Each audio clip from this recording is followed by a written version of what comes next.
trouver la vérité dans ce monde qui veut tout oublier. Le seul récit qu'il a annoncé depuis bien des années. Mais il est encore temps de croire que seule la Bible offre l'espoir. Levons-nous ensemble pour voir sa puissance. Il nous suffit seulement de croire que tout ce qu'elle dit est vrai pour que notre humanité soit sauvée.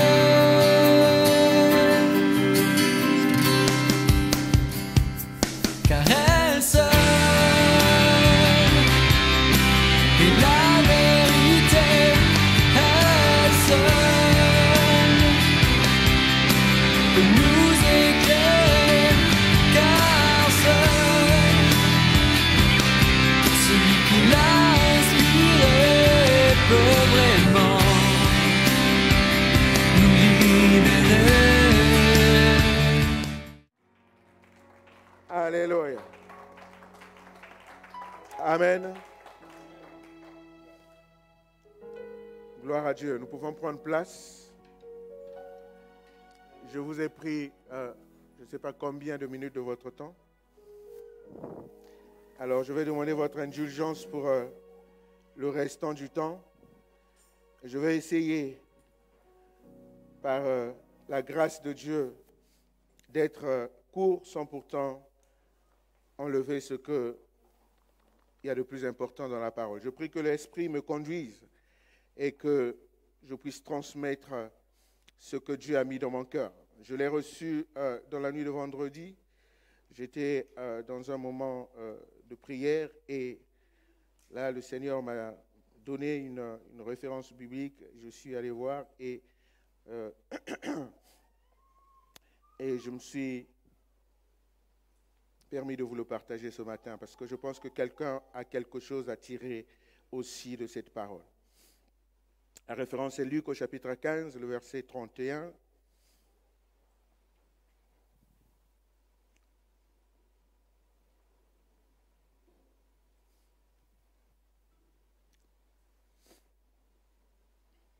Et lorsque le Seigneur me parle comme ça, je vais sur la version de la Bible que j'ai sur soit mon téléphone, soit sur ma tablette. Je fais une petite capture d'écran, j'imite le pasteur Antonio sans pourtant le concurrencer. Je prends une image et je suis sur la bonne version là 15-31. On est sur l'enfant prodigue. Tu es sur 24, ma soeur. Et donc, je disais que j'essaie d'imiter le pasteur Antonio, mais sans pourtant le concurrencer. Et je fais une capture et je partage sur les réseaux sociaux, de moins en moins sur certains réseaux, parce que je me suis éloigné de certains réseaux pour consacrer ce temps à autre chose. Et sur WhatsApp, et là, je partage, c'est très facile, c'est très simple, et tu ne vois pas tout ce que tout le monde a commenté si tu décides de ne pas y aller. Amen. Alors, j'essaie de retrouver la référence.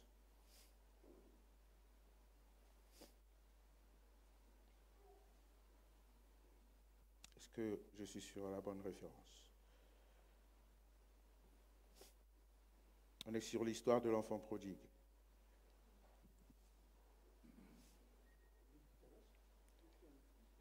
Luc 15. Et j'ai le verset 31.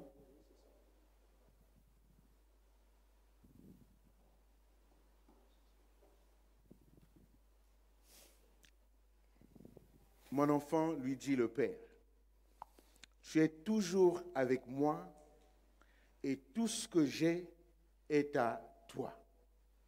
Alléluia. Parce que souvent nous parlons de l'histoire de l'enfant prodigue, nous voyons cet enfant qui s'est éloigné et qui revient vers le Père en prenant donc en faisant ces 3 pas ascensionnels qui permettent aujourd'hui qu'on parle de lui. Il dit, il est rentré au-dedans de lui et j'irai vers mon Père et je dirai à mon Père.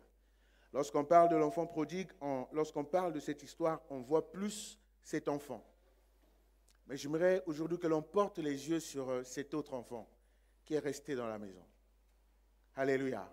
La Bible dit, quand le frère est revenu, le père est allé vers lui en courant, en l'embrassant. Et la Bible dit, il prit le veau qu'on a engraissé, il le tua. Il demanda donc qu'on fasse un festin. Et celui qui était resté à la maison, il était dans les champs. En revenant, il entend le bruit. Vous savez, le bruit de la fête est différent du bruit du deuil. Il entend le bruit et il demande à ses serviteurs. Exceptionnel. Celui qui est parti était devenu serviteur quelque part. Lui qui est resté à la maison avait des serviteurs. Amen. Il demande à ses serviteurs, que se passe-t-il? Le serviteur lui dit, ton frère qui était disparu est revenu et ton père a fait un festin pour lui. Et la colère, je veux dire légitime, va monter, sans pourtant qu'il sache donc quelle était sa potentielle richesse. La colère va monter au-dedans de lui. Et il va dire à son père, mais tu n'as jamais sacrifié ne serait-ce qu'un seul pour moi, alors que je te suis resté fidèle. Et celui qui a pris sa part d'héritage revient, il a sacrifié son héritage avec les filles, revient et tu lui fais tout un festin.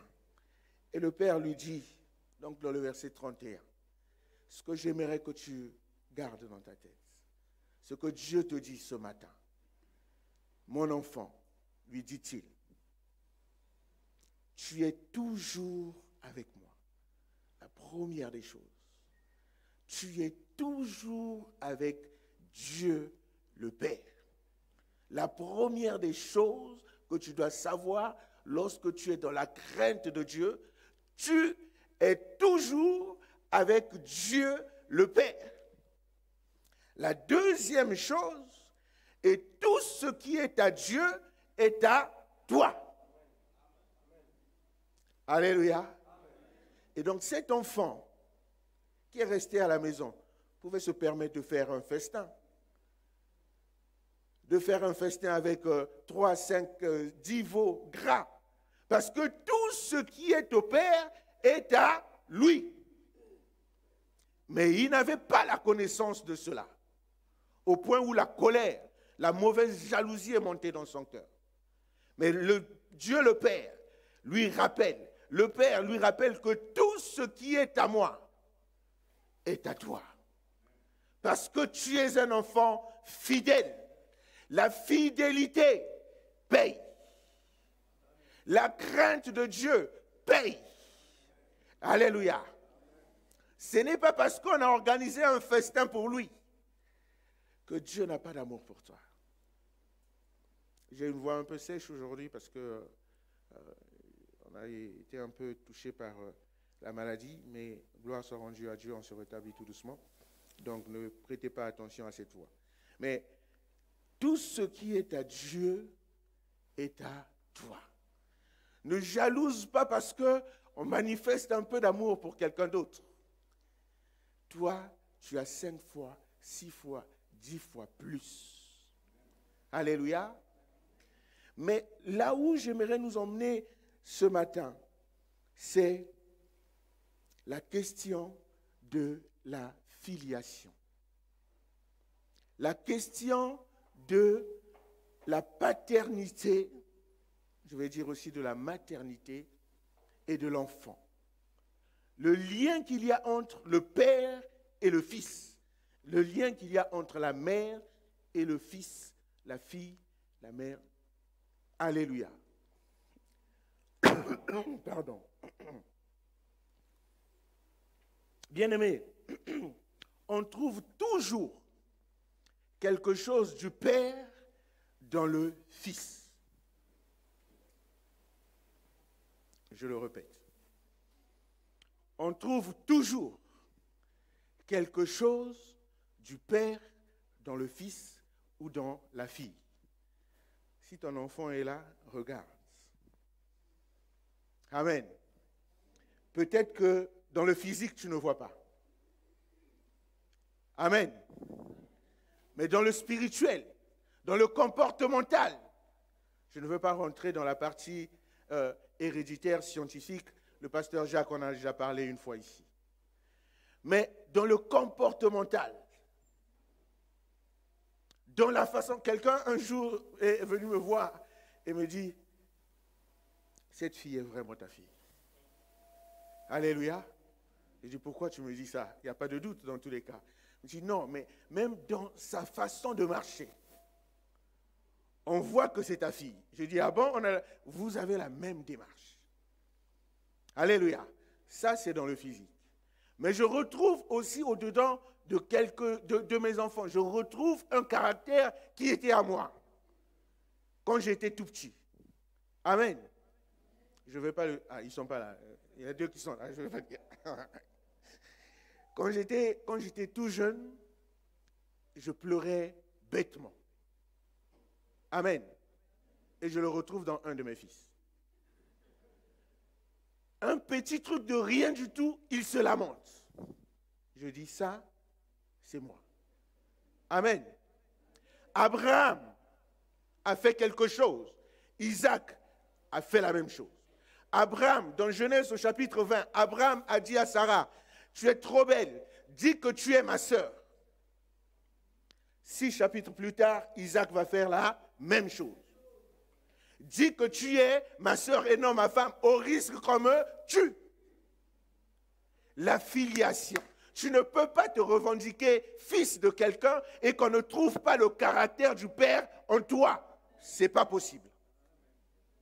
Alléluia. Nous voyons Isaac qui va reproduire ce que était le caractère de son père. Isaac va dire, dis que tu es ma sœur. Parce que si tu dis que tu es ma femme, tu es tellement belle qu'on va m'en vouloir. Abraham l'a fait quelque temps avant. Isaac n'était pas encore né. On retrouve toujours le caractère de l'enfant, du père chez l'enfant. Amen.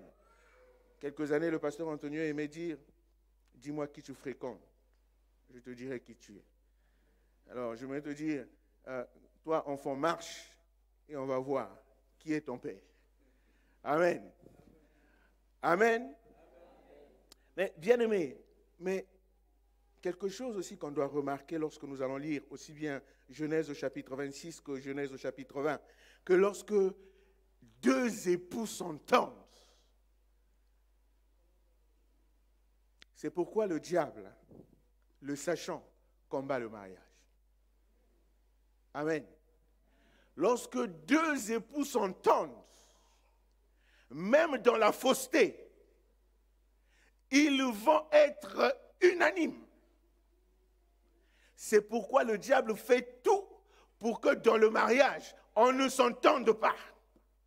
Parce qu'il sait que si deux enfants de Dieu qui sont mariés s'entendent, ils deviennent un danger pour lui. Alléluia. Parce que la Bible dit quand deux se mettent d'accord. Et quand deux époux, les époux se mettent d'accord, le diable n'est pas content. Parce qu'il sait que son plan va échouer. Parce que les époux qui s'entendent sont une protection, sont un toit pour leurs enfants. Et le diable ne peut pas briser la cellule qui commence dans la société, la famille. Et le diable fait tout. Regarde ton époux ou ton épouse qui est là. Bénissons les nouveaux mariés qui sont là. Le diable fera tout pour que vous ne vous entendiez pas. Et parfois, ce sont les petites choses. Amen. parfois ce sont les petites choses qui vont entraîner des disputes. Toi, tu aimes dormir dans l'obscurité totale, elle aime la lumière. Tout un problème. Au point, certains vont prendre la décision radicale, toi tu vas dormir en haut, moi je dors en bas. Amen. Alors qu'au milieu, il y a une solution. Ananias et Saphira dans Actes, je pense au chapitre 4 ou 3. Ananias et Saphira vont vendre leurs biens volontairement. Ananias vient en premier et il dit que nous avons vendu à tant d'euros. Alléluia. Pierre va dire, pourquoi tu mens-tu au Saint-Esprit? Et Ananias, frappé par le feu de Dieu. La Bible dit, les jeunes hommes vont porter Ananias, vont aller l'enterrer. Et quelque temps après, Saphira va venir. Saphira, combien vous avez vendu? Tel que les époux se sont entendus. Saphira va répéter la même chose. Et la Bible dit, les jeunes qui étaient allés enterrer son mari, entraient à peine qu'elle est tombée, on l'a reprise aussi. Quand les époux s'entendent, j'aimerais que les époux, nous puissions nous entendre pour les bonnes choses. Alléluia. Revenons sur la filiation. Lorsque David va aller combattre Goliath, Saoul va dire, de qui ce jeune homme est-il fils? Alléluia. Pourquoi on va chercher le Père? Est-ce que dans le combat, le Père était là? Les frères étaient là en train de trembler comme tout le peuple d'Israël, parmi les soldats. Et David va aller, va combattre, et Saoul va demander, de qui ce jeune homme est-il fils? Parce que la bravoure qu'il y a dans ce jeune homme doit sortir de quelqu'un. Le courage qu'il y a dans ce jeune homme doit venir de quelqu'un. Nous voulons savoir qui donc est son père. Alléluia. Qui donc est ton père? De qui ce jeune homme est-il fils? Amen. On va terminer dans Jean, au chapitre 8.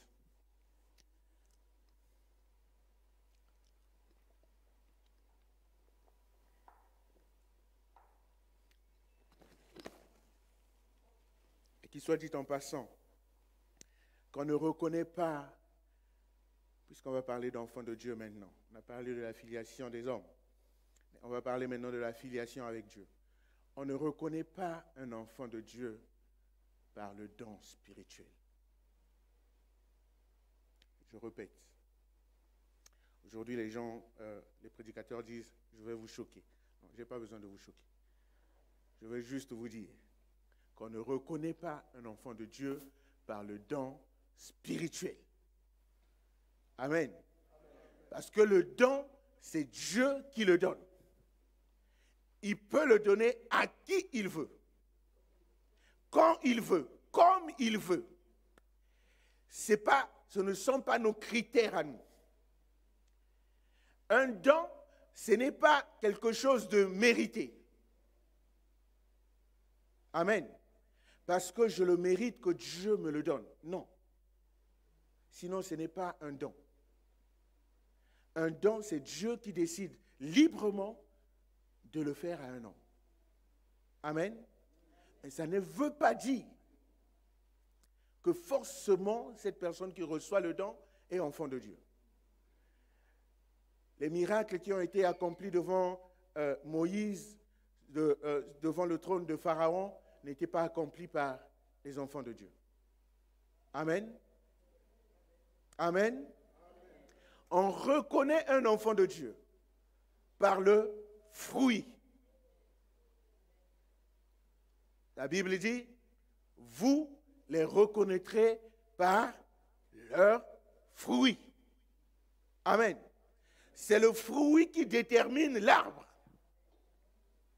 Lorsque il y a encore deux arbustes qui sont en train de pousser, moi je vais dire que c'est un péché, l'arbre de la pêche. Et mon bien-aimé Jacques va dire que c'est un pommier. Chacun de nous va appeler sa femme. Ma femme va me soutenir. Non, c'est un péché. La femme de Jacques va soutenir Jacques. Non, c'est un pommier. On peut appeler autant de personnes. Ceux qui sont pour Jacques vont dire que c'est un pommier.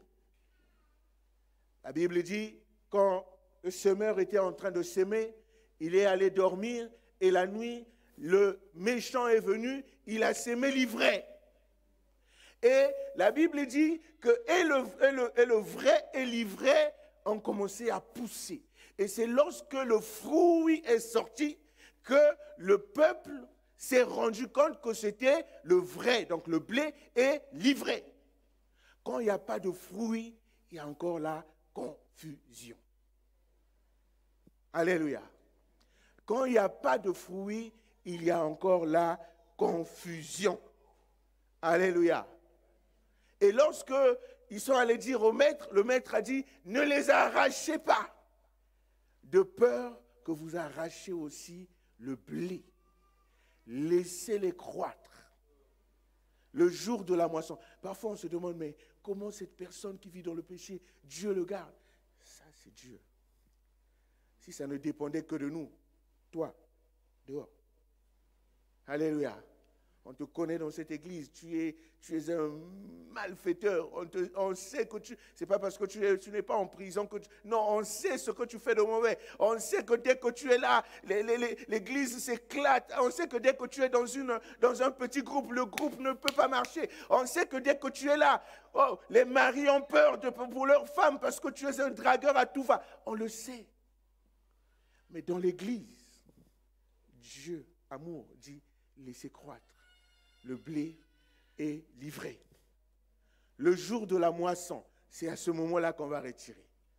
Amen. Alors, je disais donc que lorsque on revient sur la filiation d'enfants de Dieu, comme Jésus parlait ainsi, plusieurs crurent en lui. Jean au chapitre 8. On continue. Et il dit aux Juifs qui avaient cru en lui, « Si vous demeurez dans ma parole, vous êtes vraiment mes disciples. Vous connaîtrez la vérité et la vérité vous affranchira. » Ils lui répondirent, « Nous sommes de la postérité d'Abraham et nous ne fûmes jamais esclaves de personne. Comment dis-tu, vous deviendrez libre? » En vérité, je vous le dis, leur répliqua Jésus, quiconque se livre au péché est esclave du péché. Or, l'esclave ne demeure pas toujours dans la maison, le Fils y demeure toujours.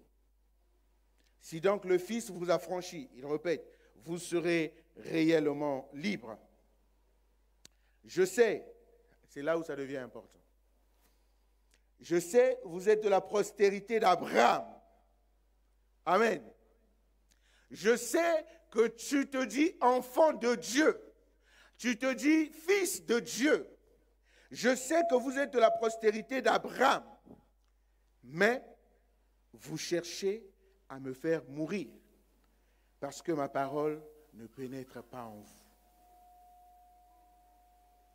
Je dis ce que j'ai vu chez mon Père et vous faites ce que vous avez entendu de la part de votre Père.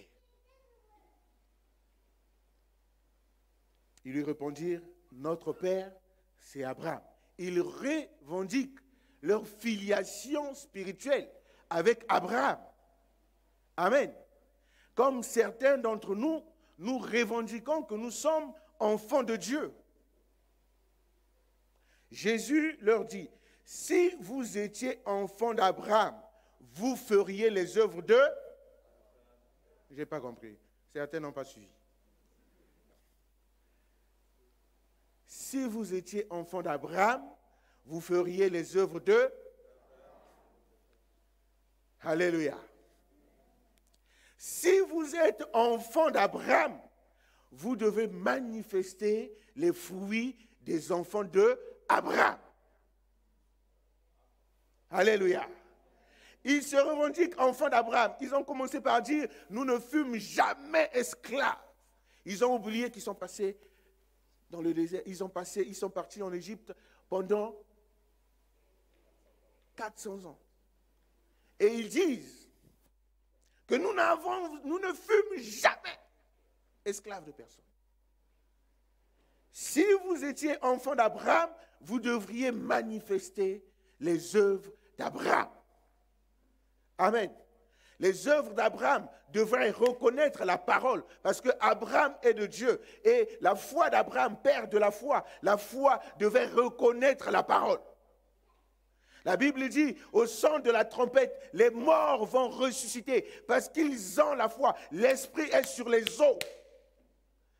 La Bible dit, lorsqu'on a emmené le corps d'Élisée, on l'a déposé dans la tombe, les squelettes qui étaient à côté ont repris vie, parce que l'esprit était dans les eaux. Alors, si tu es enfant d'Abraham, tu as l'esprit d'Abraham.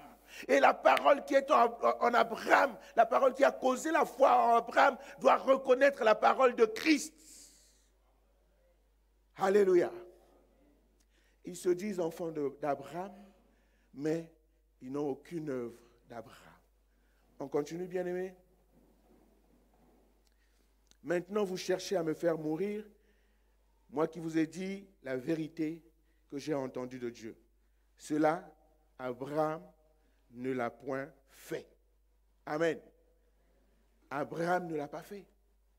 Et vous, enfants d'Abraham, vous voulez le faire. Ce n'est pas possible. Amen. La suite, bien-aimés, vous faites. Alors là, Christ commence à dévoiler leur vraie identité. Vous vous dites enfants d'Abraham. En réalité, non. Nous nous disons enfants de Dieu. En réalité, non. Nous faisons les œuvres de notre Père.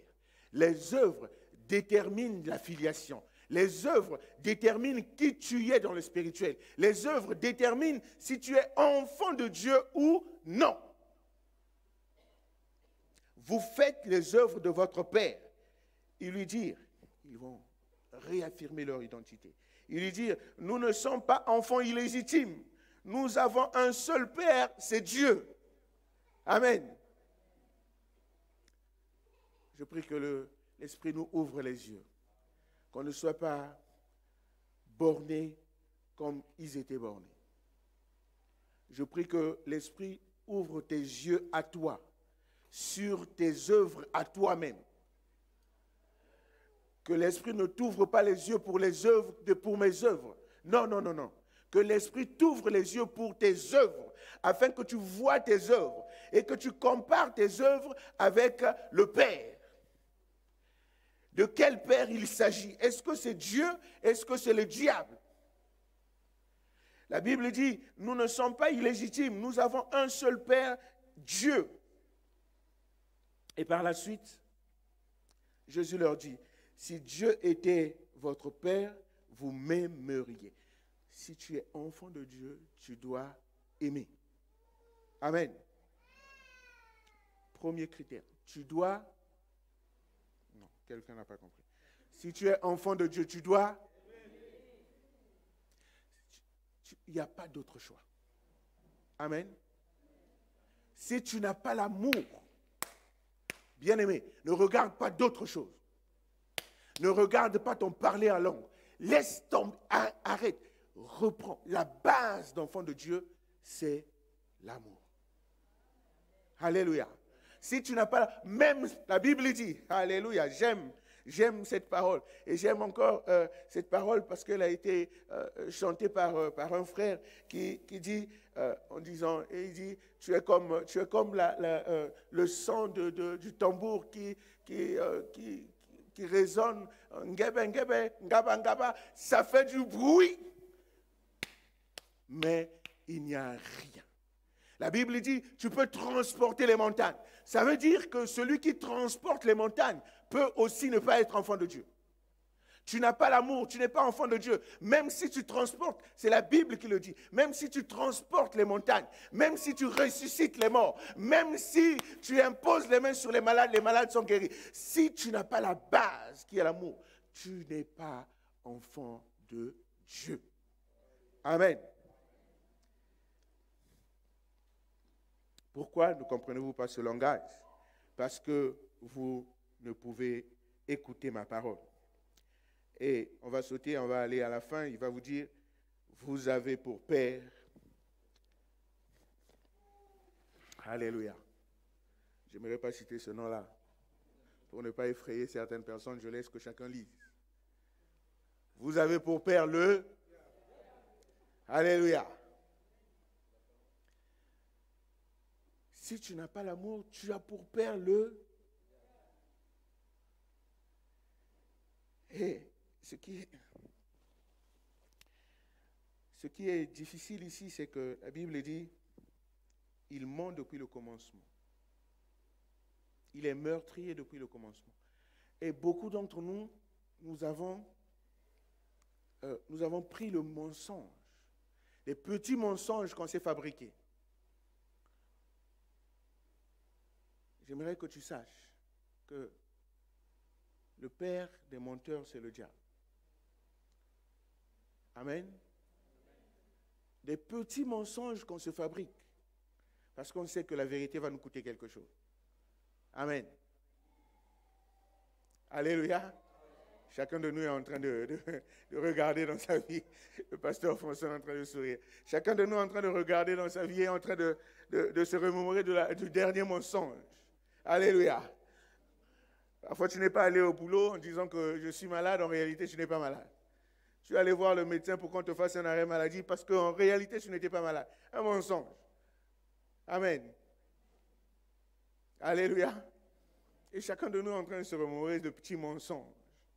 Amen. Le mensonge qui nous arrange. Parfois dans le couple, parce que je n'ai pas dit en amont ce que je vais faire, et à la dernière minute, si je le fais sans qu'elle le sache, madame va s'énerver. Alors je crée un petit mensonge pour lui faire passer cette vérité. Amen. Le père du mensonge, c'est le diable. La vérité, quoi que cela nous coûte. Amen.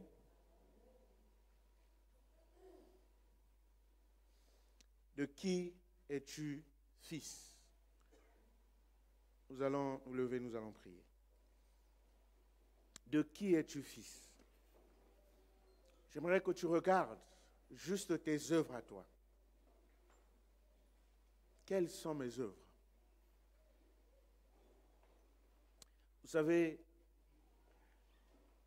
Galates au chapitre 5 nous parle des fruits de la chair. Et les fruits de la chair sont faciles à accomplir. Ça ne demande pas beaucoup de force, parce que tu es déjà dans le camp de l'ennemi. Et lorsque tu décides d'entrer dans les fruits de l'esprit, que le diable commence à te combattre et ça devient un combat spirituel. J'aimerais que tu saches que dans le combat spirituel, tu n'es pas seul. Dans le combat spirituel, Dieu est avec toi. Dans le combat spirituel, Dieu ne t'a pas abandonné. Si les bien-aimés de la louange peuvent reprendre place. Dans le combat spirituel, le Seigneur est avec toi. Il combat à tes côtés. Et nous avons un allié de poids, le Saint-Esprit. Le Saint-Esprit qui vient taire les désirs de la chair au-dedans de nous. La Bible dit, marchez selon l'Esprit et vous n'accomplirez pas les désirs de la chair. De qui es-tu fils? Regarde tes œuvres ce matin. Quelles sont les œuvres que tu accomplis? Est-ce que ce sont les œuvres de l'esprit ou ce sont les œuvres de la chair? J'aimerais juste prier pour toi ce matin. Non pas parce que nous sommes meilleurs que vous, mais juste parce que nous avons reçu de Dieu l'autorité.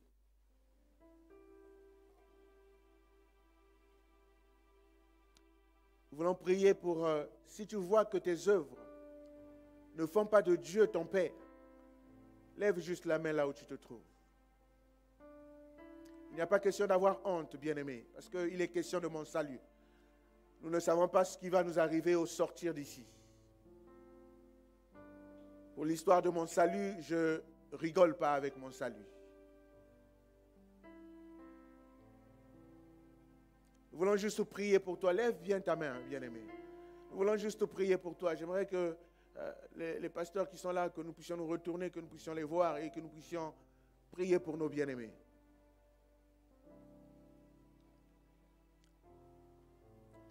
Nous voulons juste demander que la force divine, la force du Saint-Esprit vienne au-dedans de vous ce matin, afin que vous puissiez marcher selon l'Esprit et que vous ne puissiez plus accomplir les œuvres de la chair. La Bible dit, je vous donnerai un esprit nouveau, un cœur nouveau.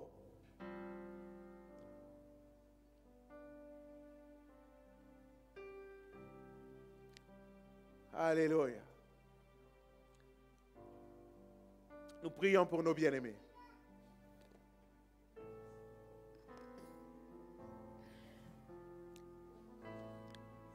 Dieu de gloire, je t'adore. Ton nom s'élève en majesté. Que mes lèvres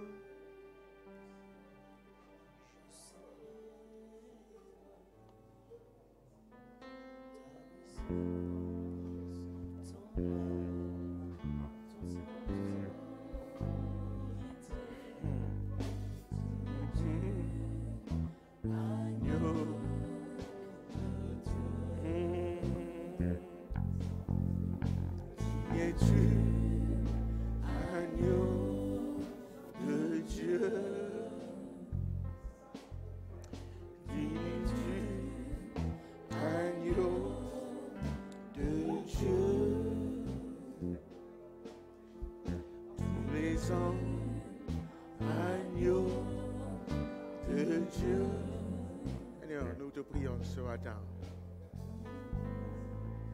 pour que tu donnes, Seigneur de gloire, à chacun de nous ce matin. Nous voulons te prier particulièrement à ceux qui, éternellement Dieu, ont manifesté leur besoin de ton aide. Nous prions pour que tu donnes l'Esprit, Seigneur de gloire, le Saint-Esprit. La Bible dit que l'Esprit viendra, Seigneur de gloire, à notre secours. Nous prions pour le secours de l'Esprit. Nous prions pour le secours de l'Esprit, Seigneur de gloire. Notre allié dans le combat spirituel. Notre allié dans le combat spirituel, le Saint-Esprit. Que l'Esprit vienne à notre rescousse. Que l'Esprit vienne à notre aide, Seigneur. Car nous voulons t'appartenir. Nous ne voulons pas, Seigneur de gloire, alléluia, avoir une fausse image de nous-mêmes. Nous ne voulons pas avoir une fausse image de notre filiation.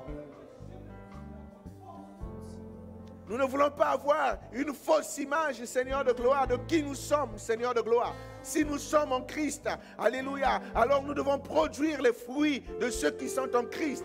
Éternel, regarde nos fruits. Éternel, mon Dieu, ouvre nos yeux sur, éternel, mon Dieu, oh Père, nos œuvres, afin que nous puissions regarder nos œuvres et que nous puissions, Seigneur de gloire, alléluia, Père, prendre une résolution.